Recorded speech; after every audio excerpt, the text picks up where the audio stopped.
Tim tipped me off outside. Let me say first that it's a little bit embarrassing from the outset to come up after so many talented classmates, and I'm just still overwhelmed and appreciative of the talent that this class has had and demonstrated over the years.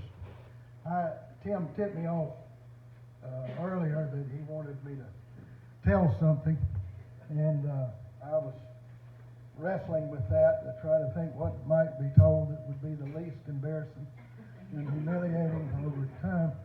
And I'd pretty much settled on a little-known historical fact about how Tim and Andy Pettit and I had, how close we had come to being on the Ed Sullivan Show.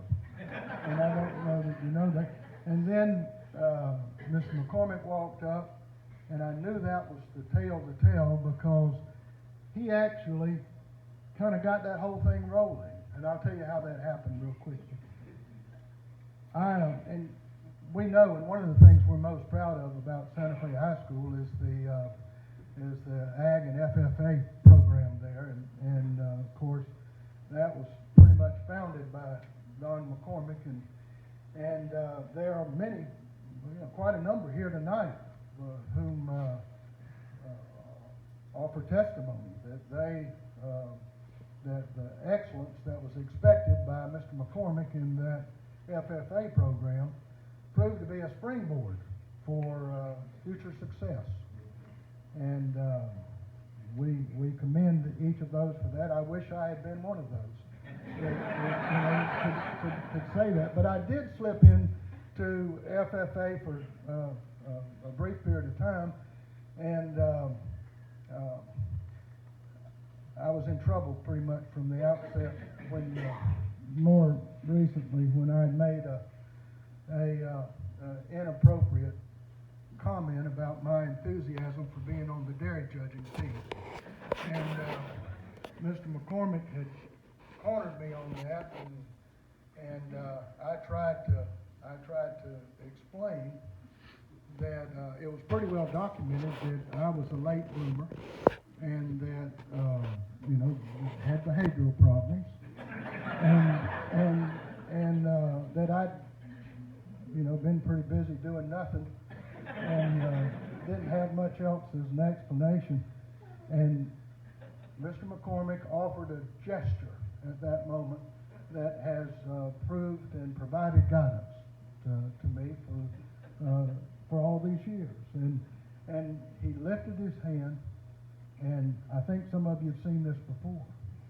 With a clenched fist, he began to rotate his thumb over the top of his fist, and he said, "Son, do you know what this is?" And I thought, well, it doesn't look like a threatening gesture.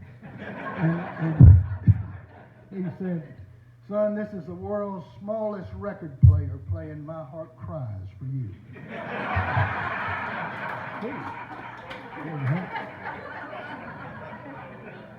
Well, that was with good measure, and I bounced out of FFA and landed in Mr. Arthur Spencer's study hall. And I hadn't been there very long before Mr. Wendell Everett, who was the assistant principal in charge of discipline at the time, came down and took me by the elbow to take me out of study hall because, frankly, I never really understood what you were supposed to do in study hall. And he took me down to the only other class that was available during that period, which was beginning band, which was already in progress, and Mr. Lunsford was the bandmaster at that time, and he was not glad to see me. And there was something of a debate about my career in music between Mr. Lunsford and Mr. Everett, and finally Mr. Everett he pulled rank and left me there to Mr. Lunsford's devices. And I have to tell you that the way that Mr. Lunsford handled this was masterful.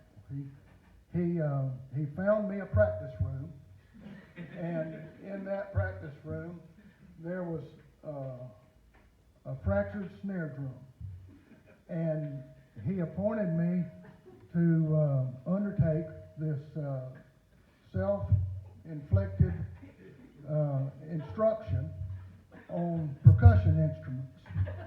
And he closed the door, and every day thereafter I was to go to the practice room, and for that period of time I was to undertake my self-inflicted instruction in percussion instruments, which I dutifully did. And in fact, I tried to make the best of it. I thought it was a pretty interesting thing, and what made it more interesting was that pushed up against the wall in that soundproof room was a old broken down xylophone, and it was missing some of those wood pieces, you know, but it had a couple of mallets that you would pound on, and between that fractured snare drum and the old broken down xylophone, I managed to, I thought, do some pretty creative composition.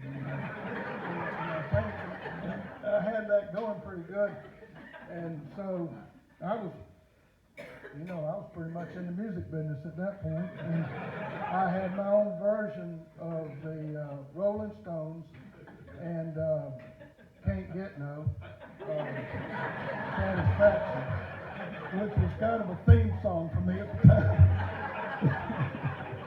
and so anyway, it just so happened that also at about this time, and this is how things go. There was a very nice young couple that moved to Alachua, and this very attractive woman took a job in my father's office at the elementary school. And it just so turned out that this woman was the wife of the lead guitarist and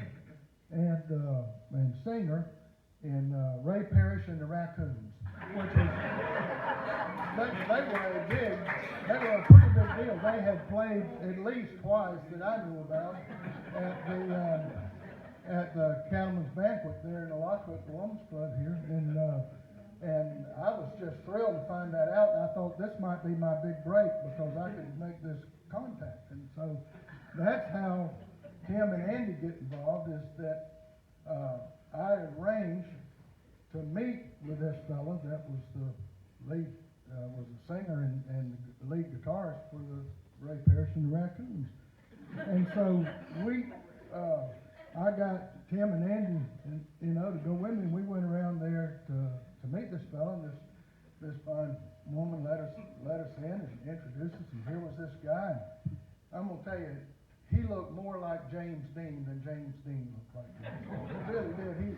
He had those same chiseled features and that blonde, pompadour pulled back, and he even had on a white T-shirt with the sleeves rolled up, and he's just James Dean all over, And when I came in the door, I was doing what I knew best to do, and I was talking, and I was telling him, I was trying to tell him about how we had this interest in getting into the music business. And as I talked, I could realize that it was just about then that Tim and Andy realized that what I was talking about was that we wanted to be a band and that we were going to get in the music business. And I could see them looking at each other like, what the hell? So I carried on, and just to fast forward, suddenly this guy, James Dean, he just kind of shook his head and he looked straight at Andy. And he said, "So what do you play?" And Andy, he wasn't there for that, And of course, Andy had more musical experience, really trained musical experience than either one of us. He played the drums really, and in the concert band, but I could tell by the expression on Andy's face that this was going south fast. And besides that, it wasn't going to get any better because he wasn't going to elaborate on it, and he well, just to tell you the truth, Andy never was as good a liar as Tim or me. and so I knew that it was coming to Tim next, and of course, you know, Tim knew it too, and I could already see his mind working, and he's got this switchblade glance of the eyes, you know, that he can throw, and he threw that over at me, and I knew that it'd be a long time before he forgave me, because he was getting, now Tim really was a country music fan, and he listened to country music, and so I'm not sure what Tim told James Dean, but because I was already thinking, because I was in this horrible position, as you can imagine. I mean, can you imagine? James Dean was about to ask me about my musical resume. And all that I could tell him was that I played a broken down xylophone in a soundproof room. And it didn't get any better after that. And James Dean shook his head and he got up off the couch and he walked to the door and he lit a Lucky Strike. And he exhaled that slow. You remember this? Too well. He looked at us and said, let me tell you cats something. Learn to play a musical instrument. Learn to lay down some tunes and come back to see me, okay? And he took his engineer boot with a buckle on the strap and he kicked that screen door open and we filed out into the night. And that was as close as we ever came to being on the Ed Sullivan Show.